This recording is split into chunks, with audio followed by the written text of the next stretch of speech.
ladies and gentlemen. Welcome back to the ESL Hearthstone Legendary Series. My name is TJ Osmukuti Sanders, once again, joined by Hyped. And these Plantronics commercials, man, they just keep coming. Wing Wayne points not guaranteed. Not guaranteed. According to Steve. So don't try any of those stunts that the Plantronics guys performed at home. But we are about to get underway with the elimination match, the first elimination match for Group A between Lifecoach and liimujx. And lately, Lifecoach is not a name that you would think to hear saying he's in the first elimination match. Yeah, and his losses were like so close. He was so close to winning. Yeah. But he can take solace in the fact that Cornigo, the player that did manage to beat him, has taken first place in that group, got Drexy to the semifinals, and we're about to see the conclusion of Group A. Now, liimujx, he had a really rough first round. He got 3-0'd by Turth in a very, very quick series. I think the whole series lasted a little bit less than 40 minutes, and Turth's decks were not the strongest. Both of those players, Turth and liimujx, did bring Shaman, which has been one of the most underrepresented classes in all of Hearthstone over the past couple of months. So we'll have to see. The loser of this, of course, does still go home with $200, but they don't have a chance anymore at making that automatic land spot in the $1,500 for taking first place. And you do have their decks. Yes. So liimujx has Shaman, Paladin, Rogue. Okay. And Lifecoach has the Warlock, the Demon Lock, Paladin, and Druid. So 2 Paladins. The Shaman versus Warlock, it used to be like, people used to say Shaman was like a handlock counter, but it was more like a deck that was just good against handlock, and it's gotten weaker. Yeah. I mean, the Warlock's gotten stronger, I should say. Whereas the Shaman's tools to compete with the handlock haven't really gotten better, like Neptulon. That's not really good against handlock as compared to like the Doomhammer, which they don't run anymore. Nope. They do have the Crackles for burst. All right, so it's going to be Rogue versus Paladin. So Lifecoach is basically saying, okay, so the Rogue is very favored to win, but that's okay because Lifecoach is saying I need my Paladin's going to have the hardest time getting a win, so I need to open with it first. liimujx killing it with the Rogue. But what this means is if liimujx wins, he can no longer use his Rogue, so he has Shaman and Paladin. He just has to get wins against the handlock, Druid, and Paladin, which isn't, unreasonable. Yeah. Paladin's pretty decent against handlock with the qualities, but there's a lot of thought that goes into it, and one part of Conquest is that the players are given which decks their opponent has available to them. They just don't give them which deck, of course, they're like playing first. So they know, or they should have some sort of idea of how to order their decks, or some sort of plan going into each individual best of 5 in Conquest, knowing how to order their decks. Yeah. And they're trying to a little bit to dodge the poor matchup early on, but at the same time, like you said, it's usually better to leave your strongest deck for last. That way it's easy for you to pick up that last victory. Now, Lifecoach, probably not very happy about that first matchup. He is going to have to go against a Rogue.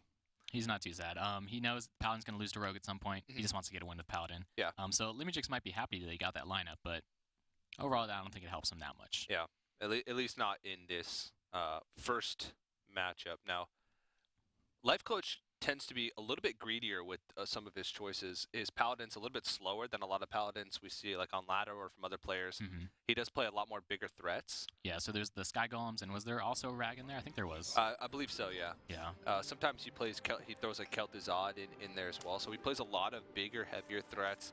He cuts out some of the more the early game cards like Zombie Chow. He either runs 1 Zombie Chow or 0 Zombie Chows, which is a really bold move. Considering that someone could just bring a hunter and definitely blow it out. They don't really help you against rogues. It's pretty good. His hand, he hasn't mulliganed yet. I hope not, because that hand is not good. I think he did, because they're not lit up green. Oh, the Lifecoach. Oh, yeah. Lifecoach. Okay. Yeah, but liimujx's hand is okay. I mean, it's good. It's good enough. As long as your hand isn't awful versus Paladin, you should be fine. Ballot Teacher is like what you really want, because 5 HP Ballot Teacher is invincible if you can clear the board. You can't True Silver it, and they can Aldor it, but then you just make a bunch of dudes anyways, and you don't care. Harrison's, that's one of the cards you want. You want Harrison, you want Lotheb, you want Minibot, which he has. Actually, his hand is really good. And liimujx doesn't have the fan, but he might just dagger SI7 the dudes down. Okay, Lifecoach's hand is actually pretty good. And liimujx actually is not that great. I mean, he's got creatures, but a lot of times against Paladin, creatures are okay, but you want spells to be able to deal with like the muster for battle, and to be able to get yourself in a position where you can lay that Violet Teacher safely, or keep something on the board to be able to utilize oil later on in the matchup. Alright, goes with the obvious play. A coin agent actually wouldn't have been that bad. Like, you're right into the shield because he could heal the SI7 agent next turn with the Earth. Yeah. And would have left him in a better position against this, which he has no answer to. There's always that moment when you're the Paladin, you're holding your breath when you play the muster for battle. And then you see it right off the top card. Yeah. Oh, hello. Even if you have a Fan of Knives, you always play the one off the top for the tilt factor. Oh, Lifecoach is pretty happy about that. A small look of relief on his face after he doesn't see the Fan of Knives. Alright, so I guess you trade in, just the mini-bot and threaten the Quartermaster. Unless he really wants that source of 2 damage for, not much. You don't need the 2 damage. He's going to take a second to think about this. This is tough. Now, yeah, the thing is since Lifecoach didn't have the coin, technically liimujx could have had the fan and just waited a turn, since he's not worried about Quartermaster yet. He could just wait a turn, or Flurry, of course.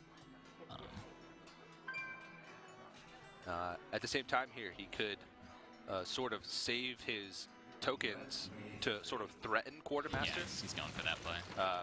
Which sort of like gives your Silverhand recruits taunt. Yeah, makes them really scary. Like, I've seen rogues. I've made this play as a rogue. It's not wrong, and I've seen it where you do something like you backstab one, you SI7 one, you hit the other one. It's like feels bad. All for one once. Yeah, you just traded like 3 for 1. Yeah.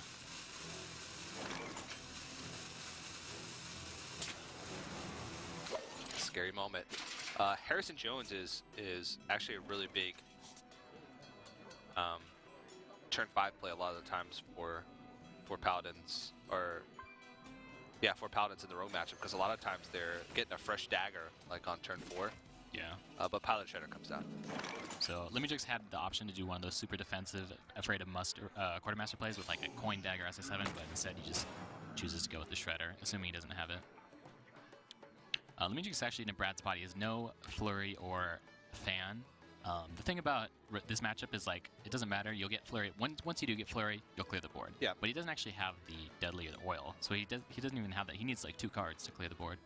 Yeah. He does have Azure Drakes, and he does have a preparation, Yeah. so he can make a pretty strong play with Azure Drake and like drawing into something else.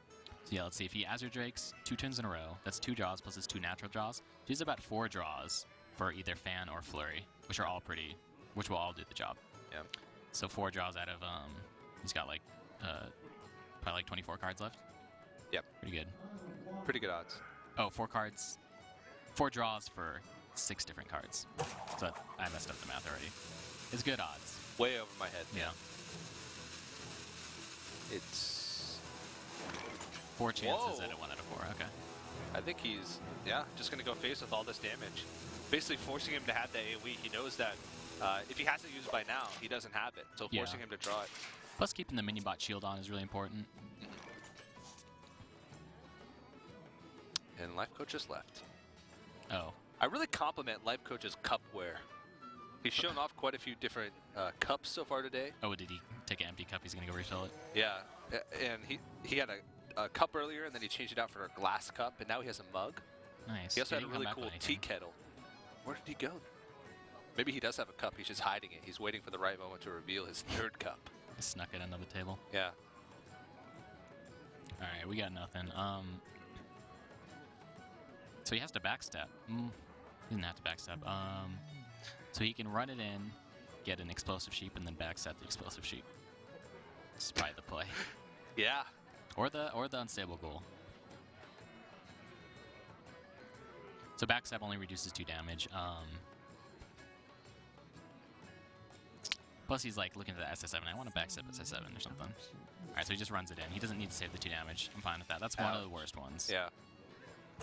Pretty much anything with a battle cry. Any 2-drop with a battle cry. Yeah, he only got like half of a 2-drop. Yeah.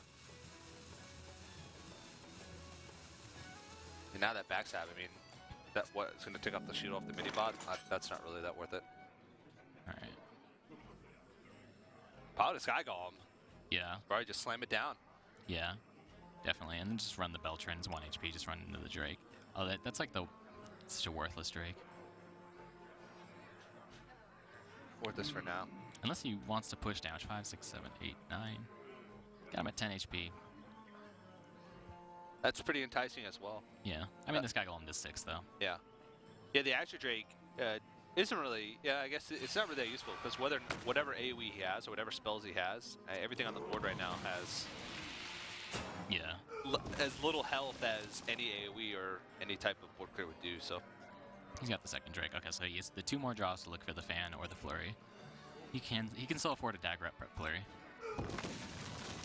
Yeah, I like clearing off the ooze here. Makes it so that he has doesn't have an oil target. So if he does use oil to like clear board here, it's not going to be the most efficient. He might go for the prep sprint if he thinks he needs the sap. I think I would go for the prep sprint here because now the fan. He would burn a card. Would I think you can coin first or something. He's oh gonna yeah, do it this way. If he throws, yeah.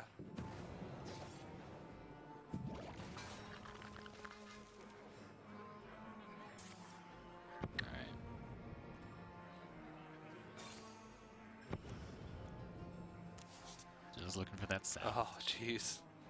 He can backstab SI7 the thing. The Sky Golem, it's usually like a... If you're happy if it's like something like a 3/3 or lower. And there's not that many good ones. Like most of the time it's going to be like a less than average 4-drop. Because most people are used to, when you think of 4-drop, you think of like Yeti, Shredder, Violet Teacher. There's a lot of bad There's a lot of bad ones. ones. There's a lot of bad ones. And you're like, that's a 4-drop? Yeah, you gotta go for the backstab SS7 here. Unless he really wants to dagger to get the flurry next turn. But he has... No, he doesn't have a prep. Okay, I don't think he can really afford to take the 9 damage the following turn. Yeah, but like I said, if he backs up SS7's the potted shredder, it'd probably only reduce about 3 damage. Lifecoach tucking in. This is one of those times, yeah, you go for the Harrison just to lock out his mana. It's basically the nail in the coffin at this stage. Unless he wants to go for the shredder for like a super resilient board. Yeah. But yeah. I think this just makes it so with 8 mana on the following turn, I mean, what is he going to do without a weapon? He'd have to weapon up, find a way. He's already been through a preparation. One preparation. Or has he? Yeah, I think he's one just been prep. through He one. prepped the sprint, just one. Ooh, what card was that he burned? Evis. Oh. Pretty good. But when you have like this really a full hand, you like those like really cheap effective spells. Yeah. But this is actually okay. So normally if you saw, remember when we go back to the picks, if you saw a rogue lined up against Paladin, you're like, oh, liimujx won the pick battle. He mind gamed Lifecoach. But actually, as we can see, Lifecoach maybe he just wanted that 10% chance to beat rogue with Paladin because he knew it'd be in a great spot. Yeah. So I think, yeah, the picks lined up for Lifecoach, or maybe I should say the draws lined up for Lifecoach in this picks in the draws. But really see this Paladin versus rogue win should not happen, but he took the chance. He got the chance for it, and it worked out. This is why the weak decks go first in Conquest, just for the small chances to get match wins like this. Because if you're still not in the worst off position later on in the game, even if you don't manage to pick up a win. But if you do, then you're just the turtle. That's actually a pretty solid one. Yeah. All right. Well, Lifecoach is going to take that victory with the Paladin. And off to a good start here. And liimujx just cannot catch a break. He has not won a game so far today. 3-0 in his first match, down 1-0 in this one. He really needs to step it up, and with just Shaman and I believe Paladin. No. liimujx, Shaman and Paladin, yes. Yeah, Shaman and Paladin remaining. Oh, no, he sells Rogue because he lost. Oh, yeah, so, he lost. So it's always, Throws me for a loop, man. Yeah, me too. Throws me for a loop. Lifecoach has Warlock and Druid. So Druid is pretty solid against Shaman and... Okay, maybe Druid is a little weak. I'm trying to think of which one Lifecoach is going to go with. He's going to go with his weaker deck. Pretty even. Probably see him going with Warlock for this matchup. I think so. Yeah. I wouldn't be surprised. Yeah. He can... Yeah, his Warlock deck, he seemed to be pretty comfortable with it. If you remember back, he got the Rag Snipe on the Mal'Ganis. Like, he had his Mal'Ganis snipe by the Ragnaros. He actually would have won that matchup. And this Warlock deck has actually gotten him a lot of victories in other tournaments that have been happening in this past week. He's had a lot of success with it in the Kingwin Pro League. When he was playing in IEM Katowice, he had a lot of success with it as well. He actually goes with the Druid, though. So no, you're right. He thinks his Warlock's stronger, so he saves it for later. I guess that's true, yeah. I always just assume that Druid is like last. Oh, yeah, Druid's my ace. It is very commonly last, yeah. which in last year's standing, it was the opposite. Yeah. It was you always start with first. Druid, You start 'cause with you can't Druid, counter it. Yeah. There was a chance you could just completely blow out with Druid, and you would almost always pick up wins. Yeah. At like, least one win. Yeah. And the strength is like, what do you go when they go Druid? You're like, Zoo is pretty good, but Yeah. sometimes you don't even have Zoo in your lineup. Yeah. People don't even take Zoo anymore. Yeah, it's making a slight comeback, but... What about Hunter? What are your thoughts on Hunter right now? Because Hunter's all over the place on the ladder, considered one of the strongest decks, but nobody ever... Well, I don't want to say ever, but we haven't seen a Hunter yet today, and it's not a class that we see as often in Conquest.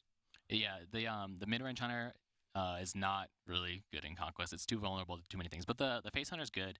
It's just a lot of people don't really like playing it or like relying on draws because they don't feel like a lot of high skilled players like I want to play a decks where I can control the wins, not just draws. But it is very strong, and a lot of people have been having a lot of success with it in Conquest. They don't want to be seen in public playing Face Hunter. But it's one of those decks where it's like you don't really have to worry about what it lines up because it can beat anything.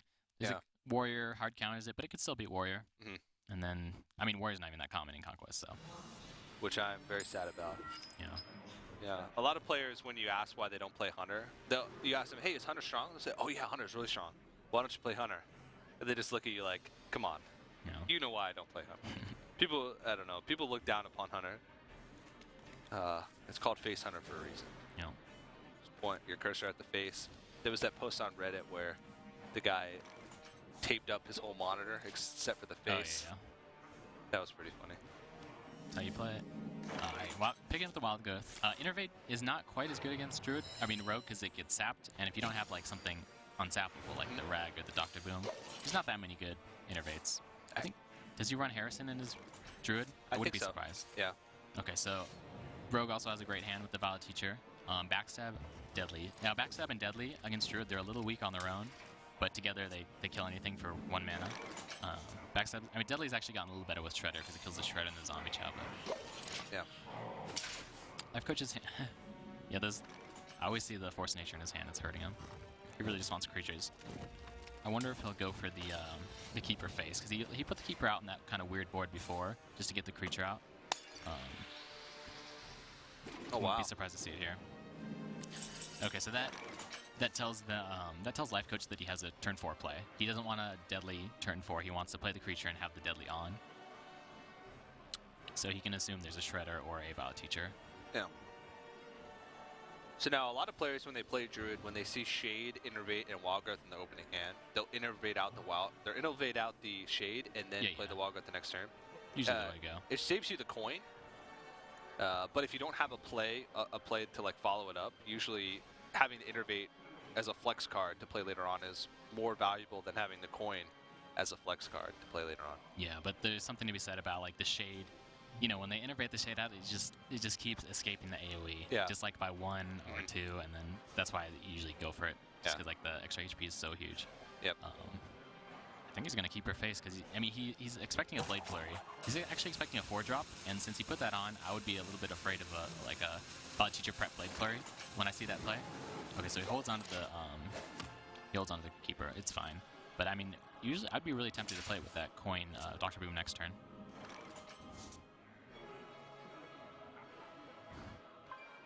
But maybe he's thinking he innervates the Boom, and then he wants to have like a Keeper plus Wrath turn on turn 6. It's a pretty good combo. Kills any 4-drop or 5-drop. Kills the Shredder, kills the Teacher, kills the Azure Drake, kills everything except for Lothab. Yep. All right, so now Lifecoach is pretty positive he doesn't have a Prep Flurry. Almost anyone would have gone for that Prep Flurry unless he has a second Deadly. That'd be super. That's, you know, Rogues can kill anything. Like if you're the player, you're like, all right, he can Prep Flurry, he can Deadly Prep Flurry, so you can't really play around everything. You just have to play kind of the odds. Play around the ones that are obvious. Yeah. But don't play around the ones where, I mean, even if he uses Prep Flurry just to kill like a sheet of Naxxramas, you're okay with that. Yeah. Well, I think Innervate Dr. Boom seems like a reasonable play here. As fast as you can play Dr. Boom usually is the right time to play Dr. Boom. We actually see a great response though. Either, he doesn't have to sap it, so Thalnos backstab Evis. Great. There's 4 targets on the board then for bombs, and if the bomb hits your Thalnos, you're actually happy because you get the draw. Yeah. You just actually, BGH. BGH. I did. Yeah. That is wow. Jump through hoops to kill the Dr. Boom so you could save your BGH. I have like a blind spot. I'm just like looking at the rogue cards I know. Though I did play a rogue deck like Big Game Hunter and I like Black Knight and Rogue a little bit. Both is a little crazy, but if it should be good against Lifecoach. Well, Black Knight sort of. That was the other guy. That was Koroneko. Yeah. Okay. Black Knight sort of shores up some of your poor matchups. And I mean, Black Knight is almost always going to get value because so many decks run Sludge Belcher. Yeah, definitely. Well, all right. So this is one of those situations where I wouldn't. It's actually hard. Normally you'd backstab a Boombot in this situation, but with the Evis, maybe he wants to hold on. He wants to like do a backstab Evis later. Yeah. But he wants that. I think overall it's going to be worth it to backstab a Boombot just to get the extra thing, so it doesn't hit your teacher. It does kind of hurt a little bit to throw your 3 damage dagger. Into a Boombot here as well. So I think you do it too. This is what I like. I like this. This is perfect. Yeah, I would have done this exactly. I think this is the first rogue play of the day that you've actually agreed with. Look at the Lifecoach's face. He's like, what is he doing? Why would you backstab that when I have this boom? Are you gonna sap my boom? He's got to know that BGH is coming because you'd only clear the Boombots. No, he's expecting a sap. Oh, okay. He's like, okay. Still a little bit confused. A good thing he held on to that keeper. Yeah. Good snipe on the BGH. Swipe wouldn't be the worst play in the world here. You can swipe Hero Power. Yeah, actually, he probably really wants to clear that teacher. Yeah. He's probably gonna hold on to the Wrath too for like I said, the keeper Wrath is a good combo. Yeah. So probably swipe Hero Power. He's also got to be thinking later on in the game, maybe if a second Violet Teacher comes down, having on a swipe, but he'll still have 1 swipe available. And some rogues have been cutting that second Violet Teacher, either adding like a Piloted Shredder or a second Piloted Shredder, just because it sticks onto the board a little bit better. Yeah, you don't have to worry about. You can oil whenever you want. Yeah. So Lifecoach, I think it's going to be an obvious swipe Hero Power, but maybe he's thinking about if he wants to go face with that Shade. Yeah. Always thinks through every possible. Of course, you mentioned earlier he had his background in poker. Yeah, he could even be like doing some odds on the Wrath draw, but I think you got to save the Wrath. Yeah. Keeper combo, because the keeper is like useless on its own. Okay, he's gonna go for the draw. I was wrong. Maybe when Lifecoach was learning how to play Hearthstone, somebody told him that he wasn't allowed to make any plays until the rope started to come. Oh, holding on to the Shade here. At this point, I think you just hold on to it for his... Yeah, well, I think he could have got greedy there if he wanted. Yeah. Because if you look at his hand, it's all like face damage, so he's gonna have trouble winning. Yeah. And he always gets Silver Force. Feel bad for him. Yeah, so now, like with a hand like this, I'd be tempted to attack with the Shade. It'd be pretty easily cleared off. I mean, if you attack here, you're almost guaranteeing that it's gonna die the following turn because there's so many ways that he can deal with that pretty easily. Well, I guess not without taking much damage. Yeah, but maybe it blocks liimujx from developing more things. Mm-hmm. Maybe he doesn't care that with the swipe. Yeah. He's got to be calculating in a couple turns from now when he could have drawn a Force of Nature Savage, or how much potential damage could that Shade represent. Yeah, plus maybe he knows he's like, the Shade's going to be like 9 by the time he finishes the game, so maybe he doesn't even need 2 hits, he just needs 1 hit from the big Shade, because it is invincible in stealth at 6 HP pretty much. If he Force of Natures right now puts him at 22, if he draws into Savage Roar within the next couple turns, then he just straight up wins the game. Yeah, definitely. So he's going for the keeper. Okay. Huh. So now he can Force of Nature next turn and then Force of Nature swipe the following turn. So that's 16, plus the Shade will, if he only hits once, that's 8. So that's 24 damage. Oh, I thought he was going to keeper. Okay, saving the keeper. I'm so confused. I keep thinking he's going to play it, and he played it that one turn. I thought he wasn't going to play for sure. So now I'm like expecting him to play it all the time, and he never does. The turn earlier where he like coined it out to do 2 damage to the SI agent. I'm like, okay, so he likes getting the creature on the board. Oh, sick. I mean, pretty good. If he draws to an Innervate here, he could Innervate out a Hero Power to clean up the... Yeah, you still just swipe it even if he does. Yeah, Or he could silence it now. Okay, he goes to the swipe.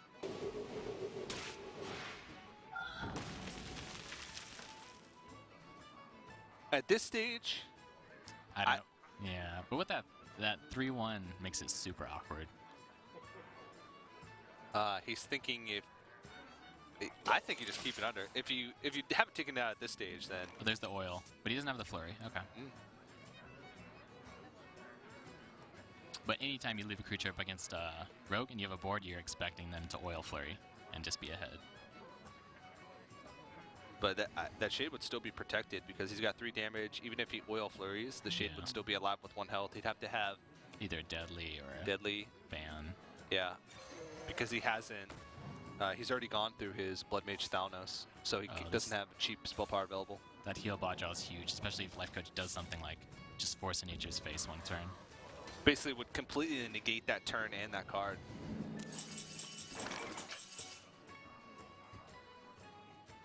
Well, Lifecoach's hands have always been really messy. He can keep her and then use Force of Nature to clear off the Azure Drake and do a little bit of damage. Super awkward. Actually, no, I like double keeper hero power better. Okay. Yeah.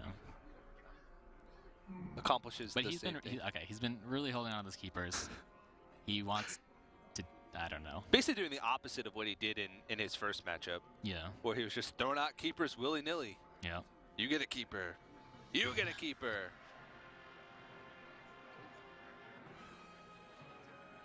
Yeah, a little worried about the flurry, but I mean, they're only 2 4s. Do you really? I don't know if you care. Plus, Druid has so many 5-drops. He's very likely to pick one up. I don't know. Okay, so maybe one. We'll see what he does. The hero power of the keeper. I can't call it anymore. Who knows what he's gonna keep her? Lifecoach is just. Oh, he's gonna keep her face. Silence the Shade. Okay. Lifecoach is just so unpredictable with those keepers. He is. I'm gonna like play against Lifecoach one. So I'm gonna play like a 10-10 Edwin. He doesn't keeper. I'm like, all right, he doesn't have keeper. And then like I'm gonna lose somehow. He silences the next turn. Like what? Force of Nature, Savage Roar, double innervates. Yeah. Into keeper.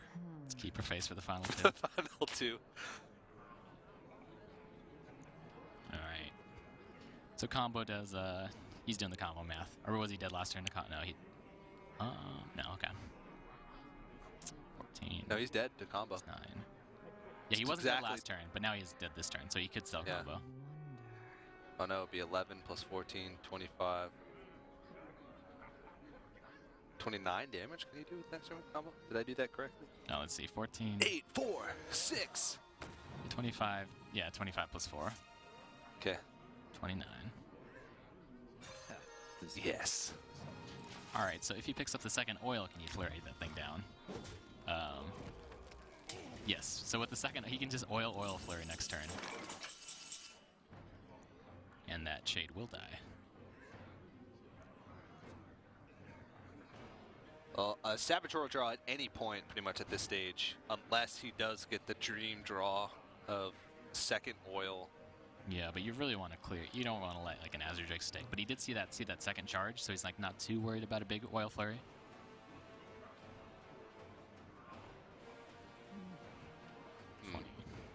He's liimujx a little bit off because he can't with that 1 charge. Yeah.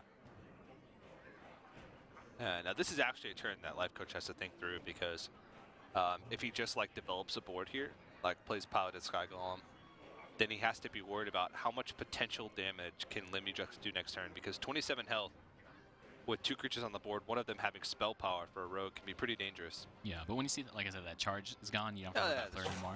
But you can't be thinking, oh, he can redagger, prep oil, flare. Yeah. You could kill him, but yeah, for the most part, you can. Yeah, he can basically cross off 1 prep on the list though, because he did prep sprint. Oh man, if he does force an issue, he won't have enough time. All right. This was the play that I expected, just building up his board as much as possible here. That Paladin Sky Golem is still pretty tough to deal with. It can buy him some time. Oh, can he actually do it? It's 4 plus 5. Yeah, he can. Oh my god. Okay, he so could have just flurried, redaggered, oiled, and flurried and it would killed. have cleared the board. Yeah. I guess, I mean, so now it's, you can't do it this next turn because it's going to be 1 HP off. Wow. Okay, whatever. He has a huge board. That's fine. Yeah. Savage Roar draw off the top, though. Oh, no, it wouldn't be a win. Not quite. I think he's still in a pretty good position. All right, I guess this isn't like necessarily worse than flurrying down everything. Okay.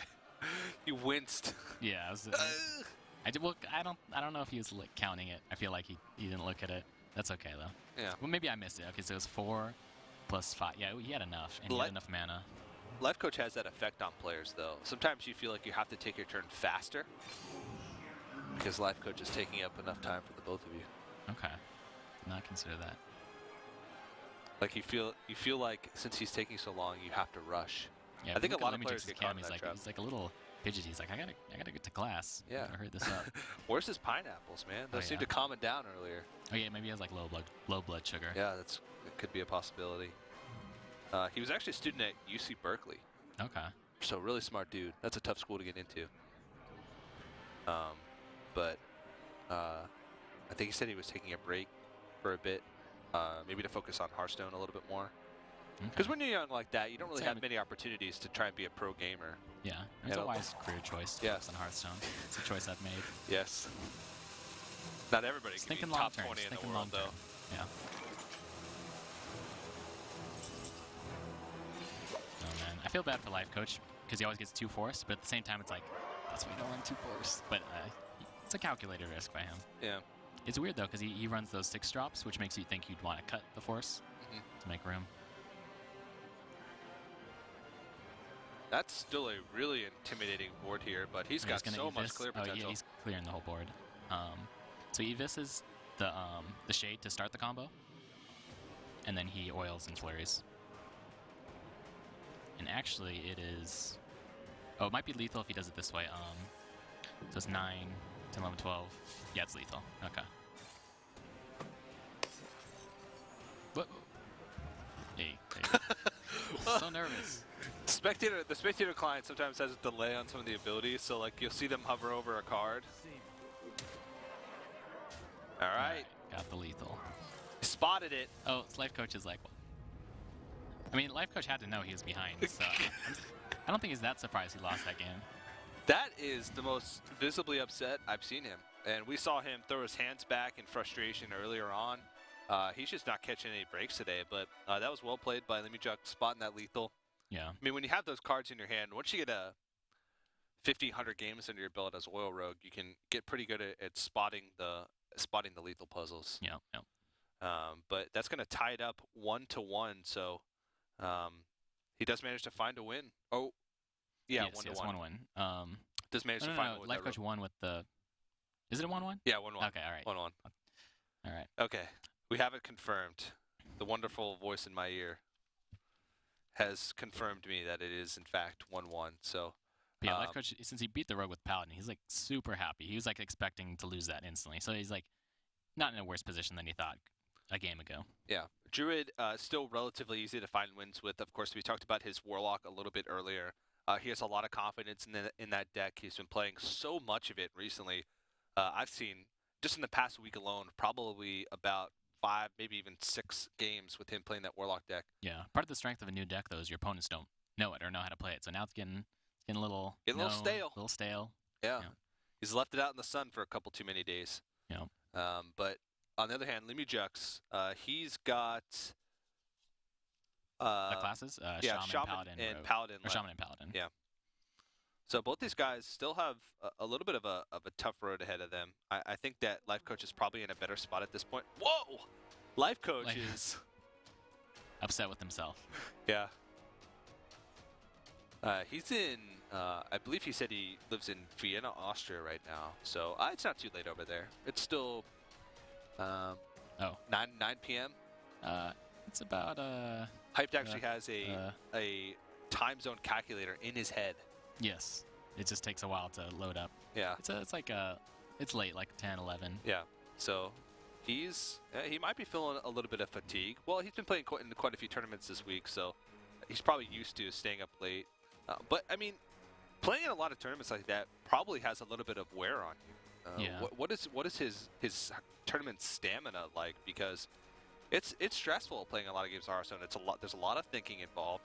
There's a lot of strategic decision making, and we always joke about it, how he takes a long time on his turns, but that's just because he thinks through every play. How far can his brain go? Yeah, I don't know about stamina. Stamina is just like mental health. He looks like really upset with himself right now. Like he's like upset.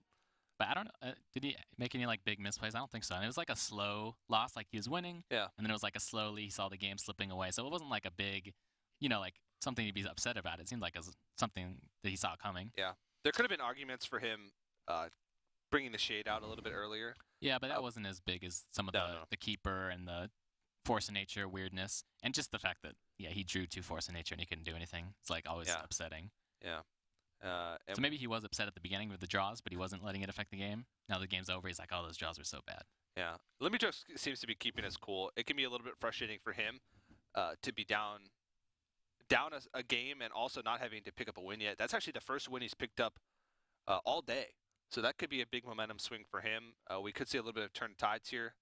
liimujx, when you lose a lot of games like that, even though it can sometimes feel overwhelming, sometimes you get in that attitude where hey, it can't get any worse than what it is right now. So let me just take really big risks and win some games. Yeah, we saw GCT too though. Like he's down. He's keeping his cool and playing very well, even with hard matchups. Okay, so he keeps the Chow. What is the Chow? I guess just flame tongue fodder. I guess you keep it. Puzzle lets you totem and. Actually, that's a really good hand. It's like I was gonna say all death rattles. It is all death rattles, but the Harvest Golem and the Shredder especially are really good against Warlock because they don't die to Hellfire. So Shaman in the past has been considered pretty strong against Warlock. Similar to Druid, they can trade up to a lot of the creatures using Flame Tongue. They have a lot of really great hard removal, like Hexes for Giants, Earthshocks for Twilight Drakes. They have Burst sometimes, so they can push through for a little bit extra damage to take down low health. Yeah, he actually has Warlocks. double Hex versus double Mountain Giant, which is huge, but he might burn a Hex on that Void Caller. But maybe Lifecoach won't play the Void Caller because he doesn't have a Demon. Yeah. You want those removals to line up with the threats. Like, if he has double Mountain Giant, you want double Hex. If he has double Twilight Drake, you want double Earthshocks. Yeah, not to mention if it's in the very beginning of the game like this, then all of a sudden, Handlock, if they get their first 2 mountains Hex, they can't do anything. They're just way too far behind to ever recover. Yeah. Even though Handlocks can have big hands, sometimes they have pretty dead hands because they have a lot of situational cards that they need other cards to activate. Like the Ancient Watcher is not that useful without Taunt Givers or without Shadow Flame. Things like that. This one's going to be rough. Maybe he just plays the Belcher next, though. Or he can tap and play the Mountain Giant next. See which one he goes with. I think once you see this, you go for the second Mountain Giant immediately. Yeah. And it's going to hurt. Well, you think to yourself, what are the odds that he has both Hexes? And with that tap, that's going to be a Mountain Giant play for sure. Throws it out. Plus, I mean, technically, he's high HP, so he can actually afford to get this hexed, whereas other times, it's really devastating. And it's 3 mana for 3 mana, pretty good deal. But the Lifecoach is a little upset, and he's thinking right now, he's like, oh, he's probably got 2 Earthshocks too. Yeah. Well, at the same time, you're also thinking, well, okay, now both Hexes are out of the way. Yeah. So later on in the game, when I want to play Mal'Ganis or my Molten Giants, he actually does have double Molten Giants. If he Hellfires, he's at 26. It's still a while. But he feels the need to with the Mana Tide. Oh, the Ancient Watcher. Why not? Okay. He can actually afford, well, if he needs to, he can afford to silence his Ancient Watcher because he's seen the Mana Tide Totem. There's not too many valuable silence targets in this deck. Maybe Paladin Shredder or Flame Tongue Totems, but yeah, or the Void Callers. Oh, or well, no, I'm talking about for Lifecoach. Okay. All right. What do you got here? Lightning Storm's pretty strong later, but with no spell power in the hand or anything, you might just burn it here. Although he could throw the Shredder. He saw Hellfire, so he might not be thinking about the second AoE, but Warlocks have so much AoE. I thought you said he was a 2. We assumed he was a 2 Shadow Flame guy, but that's 2 Hellfire. Is it 2 Hellfire? Oh yeah, it is 2 Hellfire. Whoa! Wonder if he runs. Well, you could actually do all 4, which is great against Shaman. I don't think he has room for all 4 because he runs double Void Caller, double Mountain, plus Dread Infernal, Mal'Ganis. He's like triple dipping. Does the Owl and the Ancient Watcher, sometimes people cut those too. Yeah. A lot of times people would even cut the Mountain Giants for like Void Callers to add in the Demon synergy. But he's just got it all. Yeah, no Zombie Chows, obviously. Yeah. We haven't seen any Dark Bombs either. Oh yeah, that's true. He made some plays earlier that might indicate that he had Dark Bomb somewhere in there. But you can never really tell for sure. Like he opted to put damage like base. Yeah. Where he would be on like a. Well, I guess that would also mean he was looking for Hellfire. Yeah. Well, we assumed, remember that game? Yeah, he used the Hellfire early. We're like, well, if he has second Hellfire or 2 Dark Bombs, so we were thinking that. But really, he only had just 1 Hellfire left. Yeah. And that's why he bricked like 5 turns in a row.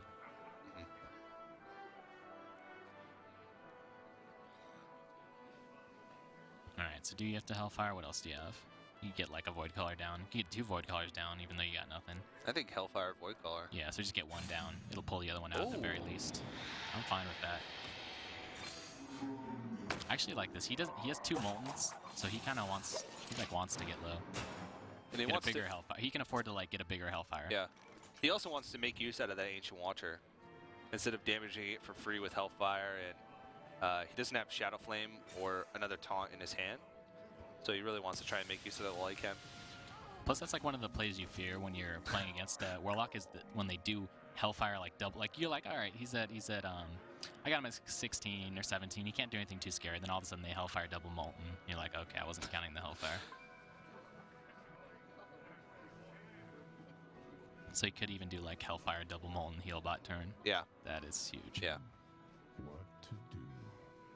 Well, Power Mace Hunter Creeper seems like the pretty obvious play here.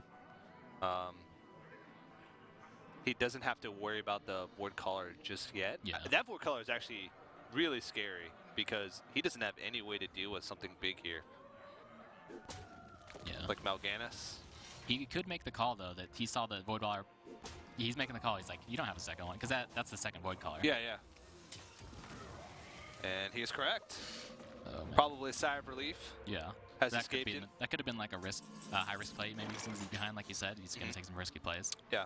But I think that was like a pretty good play. Just not even that risky. If you had the hunch that he doesn't have like that big demon in his hand, especially after the Void Caller pulls the second one, getting both Void Callers out of the way means you don't have to deal with those later on. So if he is, like, you don't have to worry about a big Draxus on the board. If he is going to play Mal'Ganis, he has to spend an entire turn playing the Mal'Ganis, which just buys you more time to deal with it. So I like that call. Could have been slightly risky, but like I said, hey, you lose 0-3 in that first matchup, and then you come into this one, guns a-blazing. Yeah. Nothing to lose. Lifecoach really wants to play those Moltens, but he knows it's going to be a while. And like liimujx could now like make a big board and just like keep him like super high and just burst him down. Yeah. He's got Crackle, he's got the Power Mace on, and he's got the Power Elemental in hand. I wonder what potentially 12 burst. I wonder what sort of win conditions liimujx runs in. I think we saw. Did we see Alakir to him, or was that? This has been so many shamans. 2 shamans. Oh, so many. So many. Anything more than 0 is so many shamans. So he goes for the Hellfire now. Sludge is pretty strong on this board. You're always worried, like, when you play Sludge to get Hex. I mean, he's down 2 Hexes, but pretty strong here. Now he's going to deny the Power Mace value for now. Actually, yeah, he's probably going to... Is he going to go for the Fire Elemental? Probably not. No, he's probably not Fire Elemental. I like Sludge Belcher, and then you can... Yeah, either Totem or Creeper. Yeah. I like Totem better here. Yeah, you need... his hand is very low. I mean, he's low on cards, so he needs to get as much value as he can out of his hero power. Yeah.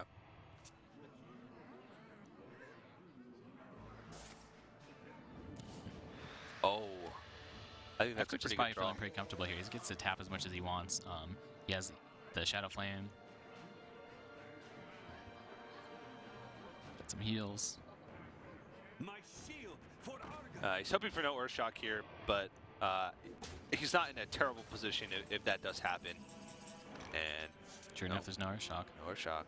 That's what you get for having double hexes in your opening hand. Your Earth Yep. Shocks are your last 2 cards. The Karma Police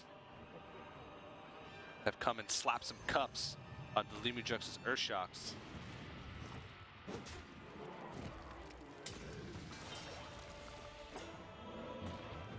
Is he just Shadow Flame this?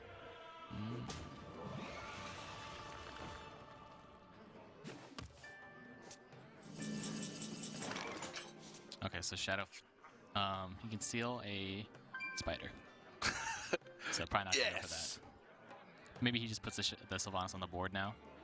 Even with the with the combo, you usually want to save it. You don't want to risk it getting Earth Shock, but he's pretty positive there's no Earth Shock. I mean, he can even just. I was gonna say he could just tap and then throw down a He's going for it now. Oh, so he gets a chance at the ooze. This is smarter than my play. Yeah. He's fine with that. Spider's a spider.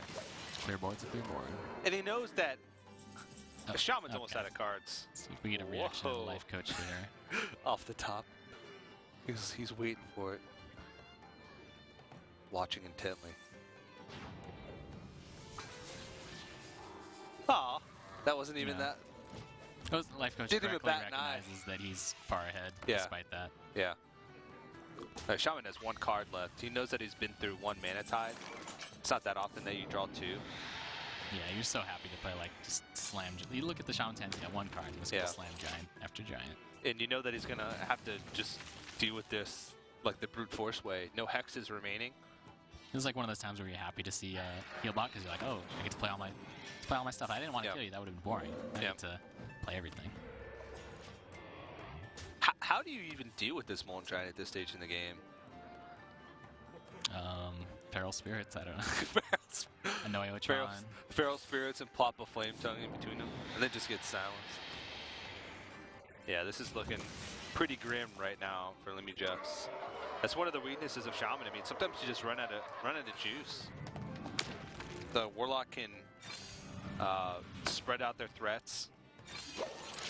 Yeah, the double hex wasn't enough. Yeah. Lifecoach just has too many targets. Can't hex them all.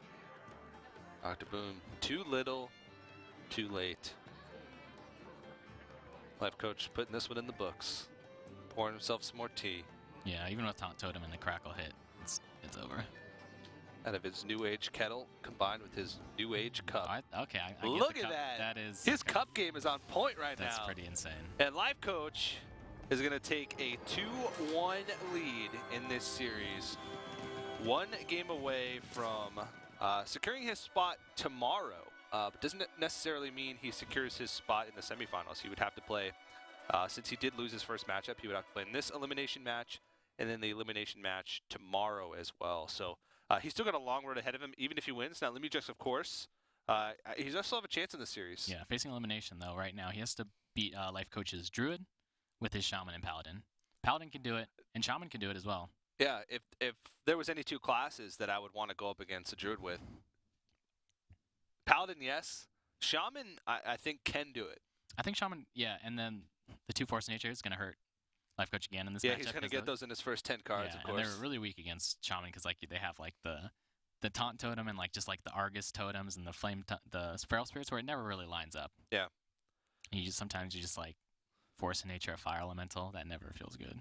Yeah. Lifecoach has to be feeling pretty happy, though, being able to take a win with that Warlock, especially after the heartbreaking loss that he suffered in the first series of the day with that Warlock. So he's feeling on the rise here. You could tell in the last game he sort of went from very frustrated at the beginning of the match, coming off the one before that he had lost, to going towards the end where even after having his taunted up Twilight Drake Earthshocked, he knew that he had a cool, calm head. But guys, if you're enjoying the show, make sure you guys tweet at us with the hashtag HLS or at ESL Hearthstone.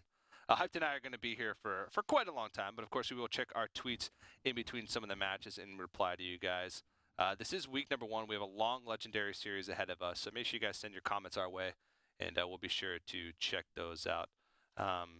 We are about to jump into the 4th game of Lifecoach versus liimujx. Lifecoach 1 game away from securing his spot in the playoff round tomorrow for this week for his chance at $1,500. All right, we see liimujx going with the Paladin first, trying to get the win, get his morale up. Druid Yeah. is a fantastic ace. I mean, we've said it a couple times so far today, but it's Lifecoach. His karma for Druid he's been saving it up over the course of the day. He's had double Force of Nature in his opening 10 cards every time he's played the class so far today. It can only get better. It can only get better. It's just only a matter. Well, actually, last time he did have a pretty decent start. He did have Wild Growth. He had Shade of Naxxramas as well. And then it just tapered off. Petered out. Yeah. Double Keeper, double Force of Nature, into the second Wild Growth on like turn 8, which is like never when you want to see it.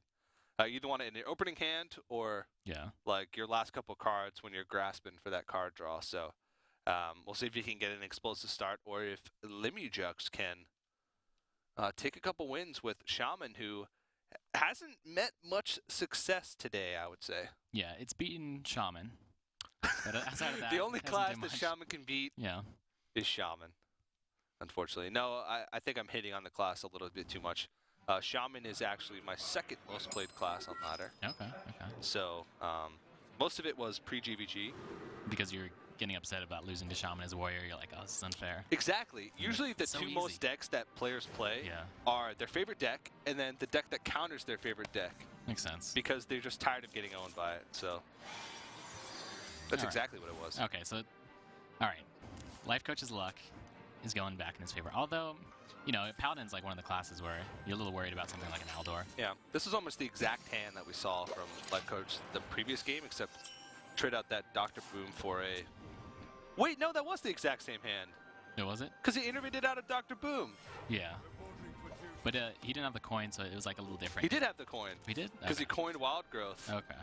And then Shade, and then he hero powered, and then innovated out Dr. Boom. That's crazy. He had the exact same hand 2 games in a row. Or, well, two of his Druid games in a row.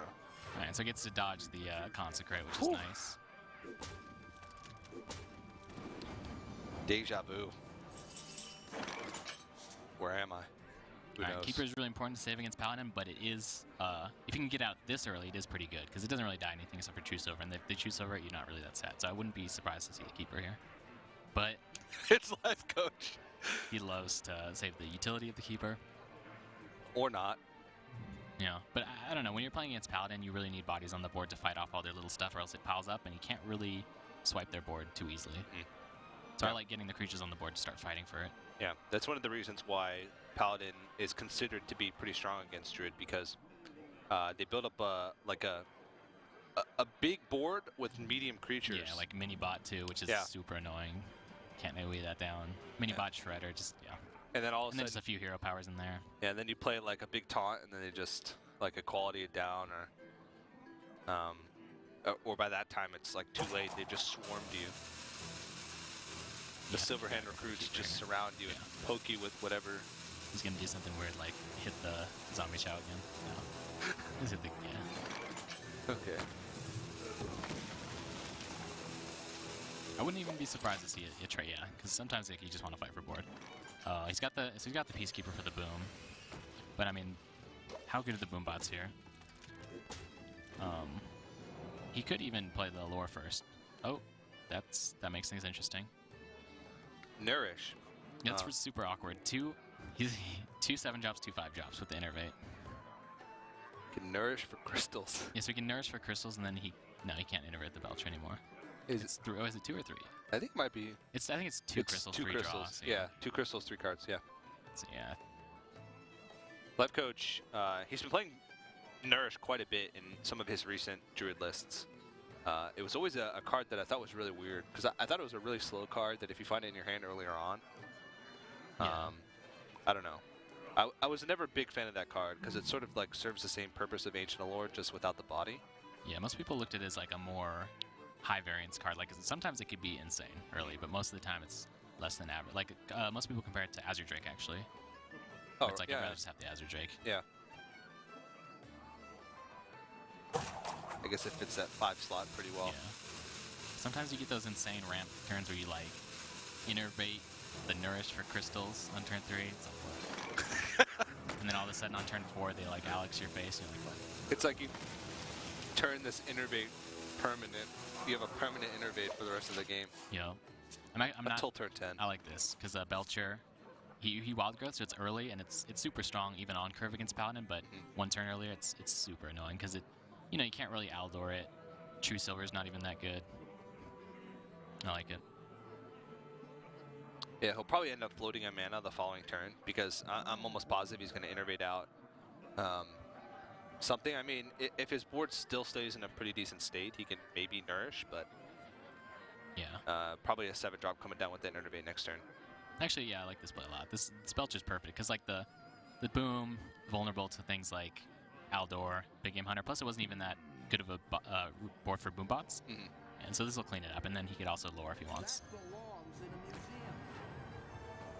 And and he got the shade hit in thanks to the taunt. Yeah, a really good play. I always wondered why they didn't have a secondary sound effect for Harrison Jones when the opponent doesn't have a weapon. Oh. He seems like he's going a little bit insane Yeah. when he just pops in the board and says, "That belongs in a museum." There's nothing there. There's just nothing there. What are you doing, Harrison? Like he's drunk. He was supposed to be in the home, but he got out. Oh. He's seeing things. He's hallucinating. That belongs in a museum. Oh, Ancient Mage and Harrison Jones combined. That's what happens when you buff him with Ancient Mage. Just like shares the dementia. And then you have to be demented to play Ancient Mage in the first place, so it's like That's true. just triple. Oh, the Strife Crow The played triple it threat. once, I think. Did he? Did he play it in that weird Zeus deck? I don't know, maybe not. Oh yeah, you're right. You are Pretty right. good with Fork Lightning. Thanks for going with the lore. Yeah. Oh, no, still thinking about it. It's hard choice. Boom is fine, lore is fine. I think this is going to be a decent board for the boom box. Yeah, I think you definitely don't kill the Shredder, but you can hit something like that. That's good. That's a very intimidating board. He does have a quality Consecrate. Yeah, so does he hit... Let's see, how does he do that? I think he hits into the Belcher, and then I think maybe he leaves the Shredder. He doesn't, like, his quality Consecrates, yeah. Yeah. Because you're not too sad if the bombs hit your Shredder. Yeah. And either way, Harrison Jones is going to be at 1 health because of the equality. Yeah. Not bad. Alright, so now if he goes for the lore, though, he could get sniped by the Knife Juggler with the Shredder. Actually, yeah, he gets a lot because the Shredder will actually shoot a knife as well. Yeah. He refills his hand a little bit. He does have Nurse to refill his hand a little bit more. That's actually great. That's what you want. Azure Drake Swipe is what you want against Paladin. Yeah. Can clear just about everything. Put this apple on your head. Here we go. He's got 1,000 swipes to be able to deal with this. Oh, Or he can't 1,000 Azure Drake Swipe, juggles. though. No, 1,000 juggles. Yeah, but the Mana Wraith is blocking the Azure Drake Swipe. He can Oh my swipe your God. power if he wants. Wait, did all of these juggles hit face? Oh, Okay. almost dodged all the juggles. And you can see Lifecoach. Hey, that's the first smile we've seen from Lifecoach today. Okay, he only had 8 mana anyways. Yeah. It's actually annoying because now he can't swipe Hero Power Shade either. He can swipe Shade and leave the... Actually, I like swipe Shade, leave the Mana Wraith up for your opponent's turn. It's kind of cool. Kind of cool. Yeah. That's true. Yeah. It's not going to really stop him that much. But maybe he just wants to swipe Azure Drake Swipe next turn. Yeah. Oh no, he can't risk the Quartermaster. It's too much. He can swipe face, Wrathful 1 here. Yeah. And he would set himself up for Savage Roar, Force Ninja Savage Roar win the following turn. I think that's the right play here. Actually... Yeah, swipe. You can even swipe, innervate the Shade down the board. Swipe face, innervate the Shade on the board. Yeah. A little worried about Tyrion, but... I kind of like, I think the reason he wrathed that Knife Juggler is because he's thinking about maybe not swiping the Mana Wraith. I like that. I don't know. I think I like saving... Okay. This line of play, I think, means that he's going to innervate. Oh, wow. No, yeah, because, Why wouldn't he swipe face and you're powered on the Mana Wraith? Huh. Yeah, saving 2 damage on this. Okay. I thought Maybe he was thinking about it and then changed his mind at the last second. Yeah, because the Shade cost 3 after he killed the Mana Wraith, and he didn't want to float a mana with the Yeah. Innervate. Who knows? But it seemed like a weird line of play there. I like saving the Innervate because a play with like Nourish, draw cards, you have more room to play more cards with Innervate. Yeah. Plus, I mean, look at this turn right here. This is strong. Yeah. And he's like, I get 2 Force every game, so I'll just use one now. Yeah. He's like, I don't have Savagery on the deck apparently. Yeah. The next Force Nature is probably my next card, judging by. Yep. Saving the Innervate, that's fine. I mean, Drake is a little bit vulnerable to Paladin because of True Silver. I guess you don't. I mean, because Innervating the Drake, it's only a 4/4, and your Shade is basically like a 3/3. Yeah. He goes for it.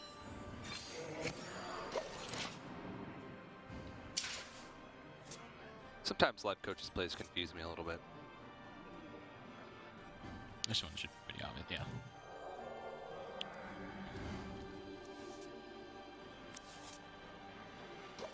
Lifecoach needs to find a way to deal with that tier, and I wonder if liimujx will slam it. Although we have the Rag hero power if he wants it. Yeah. Takes him Also, to 5 HP. he still has a keeper somewhere in his deck, I believe. He's only used 1, so nourishing into a keeper could be a play here. Yeah. And I think nourish is probably the way to go. Nah, you can't. I mean, with Rag Really? and Drake, you gotta play one of those. Well, he can play Drake and nourish. Yeah, that's why you can just go for the Shade. That's true. It's like we said earlier, the Drake is better than the Nourish, so play the Drake over the Nourish, but maybe he plays both here. Because if he doesn't want to overextend too much, he can do both. But I think he wants to hero power that thing, no matter what play he does. Yeah. But he'll Drake first. Yeah. Drake, Shade, and... Well, actually, if he's going to go for that play, I'd probably just hero power down and then throw Rag. Yeah, I like that play too, but the Paladin's still pretty high. Yeah. It's 16. It's still tough to deal with. Rag isn't susceptible to like Aldor Peacekeeper. Yeah, that's true. He could make it so that he could have a coin flip for dealing with Tyrion later on, like you said, with the Rag hit, hero power Rag hit. I guess he's probably, if Tyrion comes down, I'll probably just like Nourish. Oh, he's nourishing now, okay. It's weird that, I guess he doesn't want hero power, that's fine. I told you, sometimes Lifecoach's plays confuse me. But he's refilling his hand, and the reason why I went towards that Nourish play was that, oh, he lays on hands. He's not building his board. There might not be another opportunity for me to use Nourish as safely as it would be now.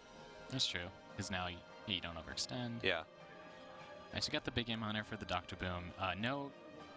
Actually, swipe does 6, doesn't it? 6 and 3, yeah. liimujx has really got to want a True Silver, but the plays are weak. It'd be True Silver, Aldor, hero power. Pretty weak. But he knows those big drops are super vulnerable right now. Yeah.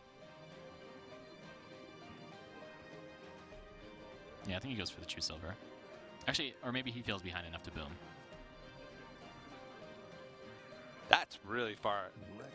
Let me Leaving 2 Azure Drakes on the board to Dr. Boom. But that is when you play boom, because that's when the boom bots do 4 each. That's true. Those are prime boom bot targets. Yeah.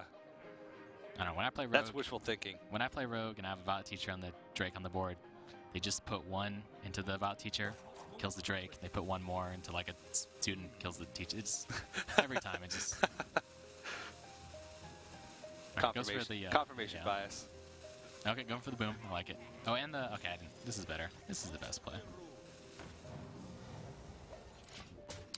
All right, so the swipe does 6 and 3 AOE.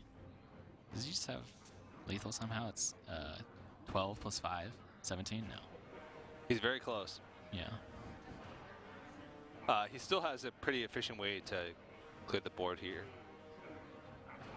Well, yeah. He'd have to sacrifice basically both of his Azure Drakes because he'd have to hit. Yeah, I think he's just thinking about the order of how he wants to dodge the bombs. Yeah. So he could play the Shredder first if that's what he wants to play this turn, because he might want to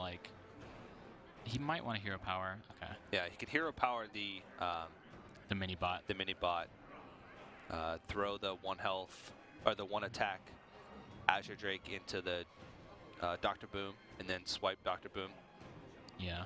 Maybe he swipes first, and that way, if like the 1 attack Drake dies, then he could do something else like Force in Nature.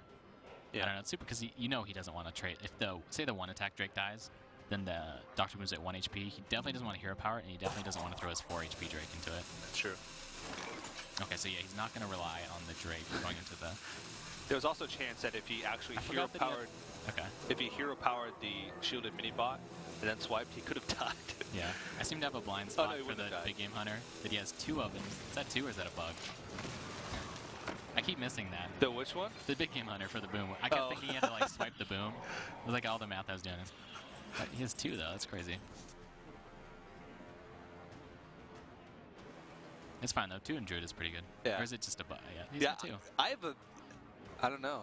You've sort of passed on your big game hunter blind spot to me. I think we were just too excited about the 6 damage swipe. We're like, Yeah. oh yeah, 6 damage swipe. It's 2 sick. spell powers on the board as a Yeah. druid? Crazy! Reporting for duty.